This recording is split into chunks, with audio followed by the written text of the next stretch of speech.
Right, okay, this week we must speak about, I must speak about the conflict in Iran. Now, first off, I like to start with an economic mention, let's call it. Now, this week, JP Morgan issued a statement uh,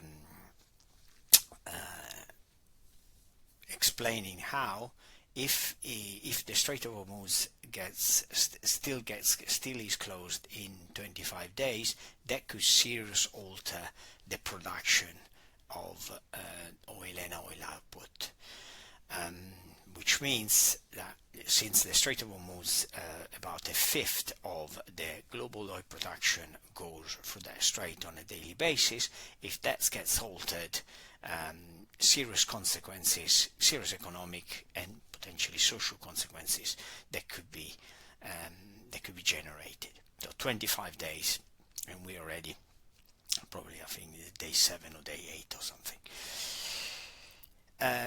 The other mention that I like to go for is the Brookings Foundation study, a specific Brookings Foundation study which is called Which Path to Persia.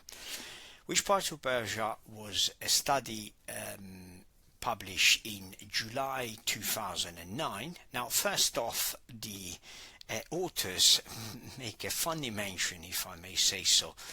They say that they publish their ideas, but their ideas does not reflect their views. I don't know why you publish something if it does not reflect your ideas. Now, the Brookings Institute, for in layman terms, it's a group of people that gets funded by large U.S. corporations and lobby Democrats as well as Republicans, and we'll see how. You'll make an example. This study, as I said, started with an introduction. And the introduction says why the trouble with Persia, the trouble with Iran, why they hate us, and obviously never get mentioned the sanctions, the potentially coups, the base surrounding them, and so on and so forth. They hate us because they do. Then he starts with chapter 1 or part 1 with the diplomatic option, described in quite few details. We should make Iran an offer, the engagement strategy. Then we should make Iran an offer that they should not refuse. Chapter 2 starts with military options. So invasions, describe the invasion. Airstrike, describe the airstrikes, and believe it or not, the third part is leave it to Bibi. Chapter 3, apologies.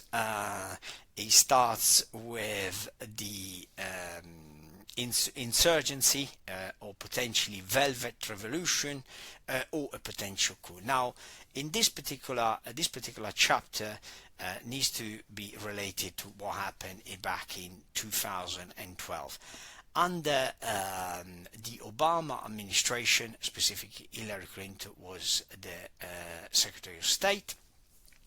The MEK, which is was listed as a terrorist organization, was delisted in 2012. And believe it or not, Donald Trump recently mentioned them as potentially supporting an invasion or a potential coup. Chapter 4, it's the living with the inevitable and the containment. In other words, making life very difficult for Iran and living with accepting the unacceptable. Okay. Another mention that I like to do based on another foundation, specific the Heritage Foundation, in reference to this conflict, is the potential burning rate of the interceptors that the U.S. is using. U.S. and Israel they're using. They're using far more on what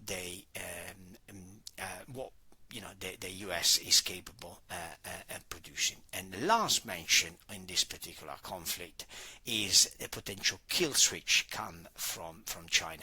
Now China and Iran, based on credible reports, as on February 2026, China is potentially providing Iran what he called its CM302. The CM302 is a specific missile that can actually seriously damage or potentially sunk the U.S. Lincoln, the biggest asset carrier within the region. So these reports are so credible that, as on I believe yesterday or the day before, the U.S. Lincoln has been moved further from the conflict in order to avoid basically getting targeted and potentially attacked. Now, last but not least, since Sunday is International Women's Day, I like to make a specific mention to a woman that sacrificed her life for a cause. Her name is the first wife of Mao. Her name, and I'm sure I pronounced that one is incorrectly, is Yang Kaihui. She died at the age of, she was murdered actually, at the age of 29 by the Chiang Kai-shek army. And she was captured, and they made her an offer. If you renounce your loyalty to Mao and the communists, we will spare your life. She refused, so she was tortured, killed in front of her 8 and 6 years old son. And as we all know, Mao won the war with millet and guns. So, in the end, was worth the trouble.